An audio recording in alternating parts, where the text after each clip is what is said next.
very simple. I told it in shul, I told it in the yeshiva.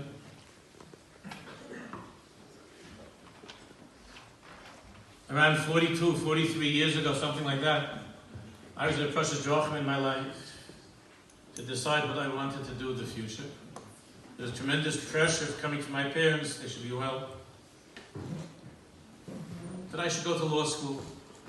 My parents, Holocaust survivors, were very, very worried about survival. And in those years, if you wanted to survive and to become a degree, and you were a bright young man, you would either be a doctor or a lawyer. Did they have an accountant? Well, the Chalchila was a doctor or a lawyer. I didn't mean that as an insult to any accountant. That's just a certain dimyon that people had back then. And I wasn't interested so much in science. And I didn't like to see blood. So I thought I had no choice. I was all set to go at that time to Columbia Law School. Not that lawyers don't see blood, but it's not gashmi. And I was all set at that time to go already to Columbia. And there was a friend of mine, an old friend of mine, who I actually just saw this past Shabbos. Haven't seen him in many years. He lives in California. And he said, "Is that really what you want to do?" He was over for a Shabbos. You really love Yiddishkeit and you love teaching. And maybe it's a mistake to go to law school. Maybe you want to stay learning and to teach. Honestly, I hadn't thought about it because back in those years, your parents told you something. You just did it. It wasn't a question. You just did it. My mom didn't even think about it. I had such direct errors. My parents. But I began to think about it. I was making myself mamish crazy. So it was Sunday morning, and I didn't know what to do, and I decided that I wanted to go to 770. I wanted to see the rabbi. Now, you couldn't have yechidus. This was a shaykh yechidus. And I was a bocher from Queens. At that time, I was wearing a kippah struga and knitted yarmulke with my name on it, that my girlfriend gave me. And I didn't end up marrying her. And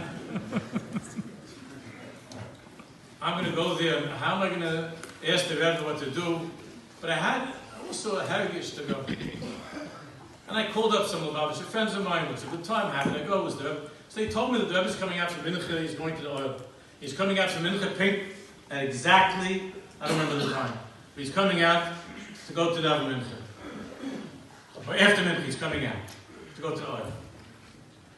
So I decided I was going to go. I'll try. I don't know what I was going to do, but I was going to try to go just to see it. So I went, and it was just, let's say it was 2 o'clock, it was the time, I don't remember.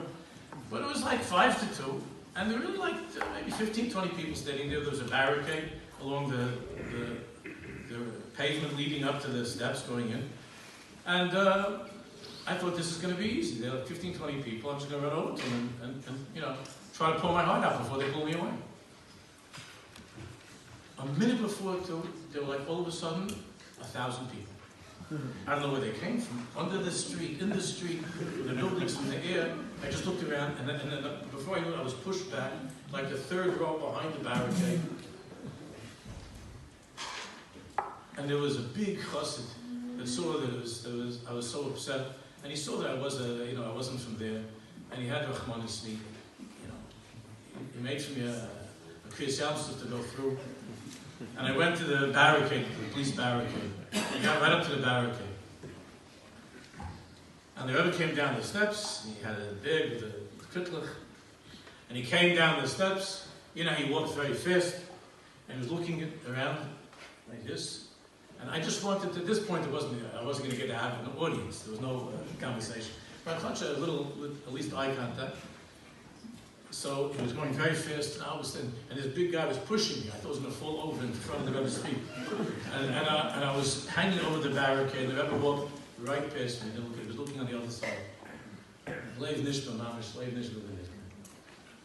Okay, so far.